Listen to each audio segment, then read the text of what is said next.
المنعم يبقى مع الأهلي وإمام عاشور يتطلع للمزيد من البطولات.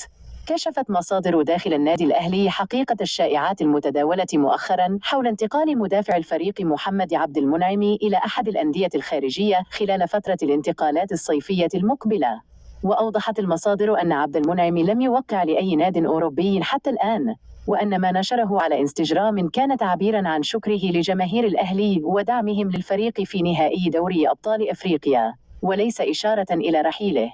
وأكدت المصادر أن عبد المنعم مرتبط بعقد مع الأهلي يمتد حتى يونيو 2025، وأن أي انتقال يجب أن يتم وفق الإجراءات القانونية المناسبة.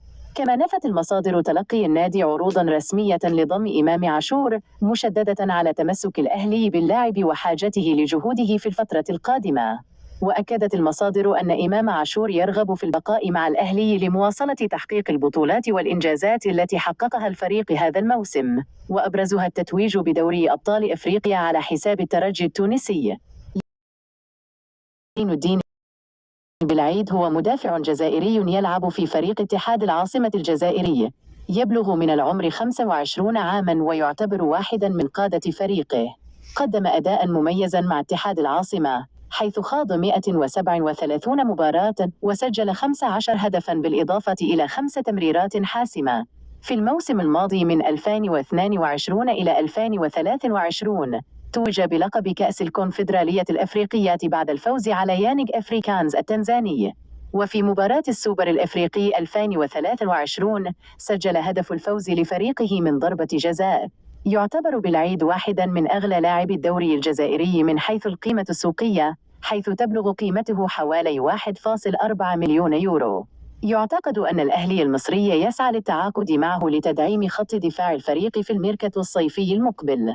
وعلى الرغم من أن هناك شرطا جزائيا في عقده يقتصر على 650 ألف دولار أمريكي، يبدو أن الأهلي يسعى للتوصل إلى اتفاق مع اتحاد العاصمة لضمه.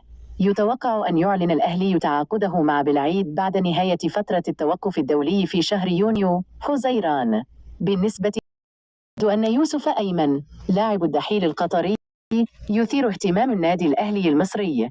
وفقا للتقارير الصحفية، قدم النادي الأهلي طلبا لاستعارة يوسف أيمن لمدة عام واحد لتعزيز صفوف الفريق في الموسم القادم.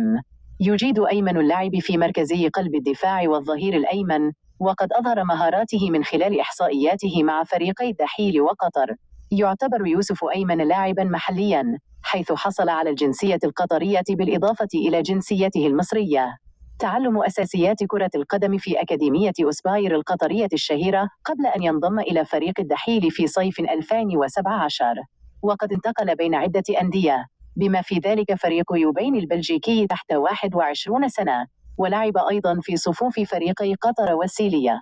في الموسم المنصرم من 2023 إلى 2024 شارك يوسف أيمن في 23 مباراة بكافة البطولات مع الدحيل، سجل هدفين وقدم تمريرة حاسمة.